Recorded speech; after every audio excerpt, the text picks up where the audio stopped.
J'ai démarré ma carrière dans la communication. En fait, j'ai un diplôme d'école de commerce majeure finance, donc j'ai démarré la communication dans une banque. J'ai été responsable de communication pendant quelques temps, j'ai connu un changement de marque, donc c'est très intéressant. Et après, en fait, je suis passée côté projet, où là, donc j'étais en charge de communication et conduite du changement des grands projets de transformation de la banque.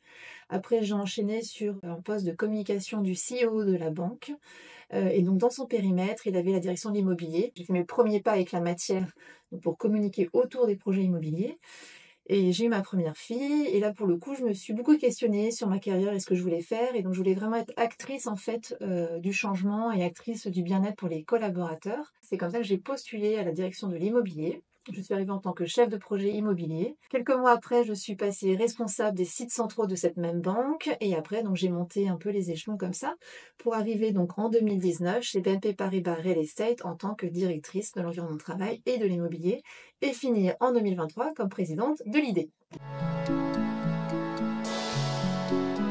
J'ai fait mes premiers pas dans l'association en 2019 lorsque j'ai pris mon poste chez BNP Paribas Real Estate en tant que directrice environnement de travail.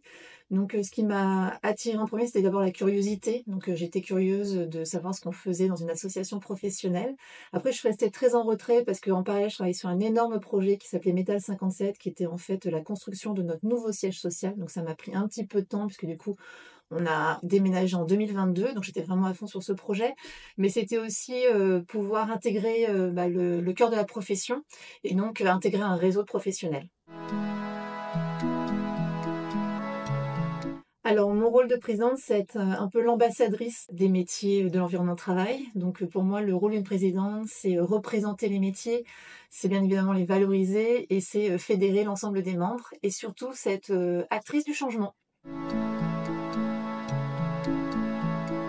Pour moi, les maîtres mots de ma présidence, c'est le leadership et la fédération. C'est l'engagement, bien évidemment, et l'implication. Et c'est la responsabilité et la vision.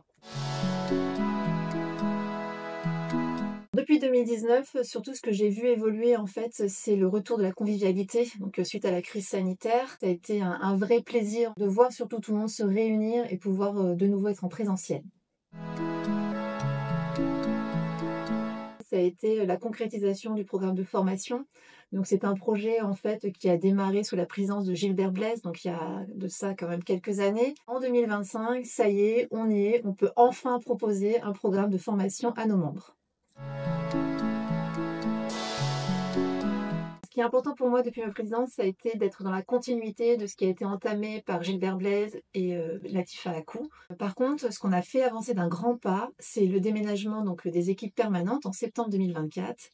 Et donc là, c'est avec beaucoup de fierté qu'en fait, on a pu leur offrir un environnement de travail qui correspond exactement à ce que nous, on propose en tant que professionnels des environnements de travail aux occupants de nos immeubles. La plus grande fierté, ça va être une fierté personnelle, c'est lorsque j'ai fait mon premier CAN. Donc le lendemain matin, j'ai 2 anciens présidents qui m'ont appelé un peu tôt le matin. Ils étaient Gilbert et François et en fait, ils m'ont félicité. Quand j'ai eu leurs félicitations, ça m'a surtout beaucoup émue. Donc merci à eux. Alors une petite anecdote un petit peu drôle qui est surtout liée au changement de nom, c'est en fait, il y a quelques semaines, j'ai croisé un PDG d'une grande boîte qui est membre associé depuis mais des années et des années et des années. Il me demande de me présenter. Je lui dis que je suis donc Séverine Pilverdier, présidente de l'IDE. Et là, il me dit présidente de quoi? De quoi? Et moi, je lui dis de l'IDE. Et donc, je lui explique un petit peu ce que c'est. Il fait de l'ARCEG, du coup. Fallait le dire plus tôt. ARCEG. Et je lui dis non, maintenant, c'est IDE. On est souvent confrontés, en fait, parce que depuis pendant plus de 40 ans, notre association s'est appelée l'ARCEG. Et donc, c'est vrai que ce nom IDE représente effectivement plus nos fonctions, mais il y a encore un grand chemin à parcourir pour que tout le monde change, aussi dans leur tête, ARCEG, IDE.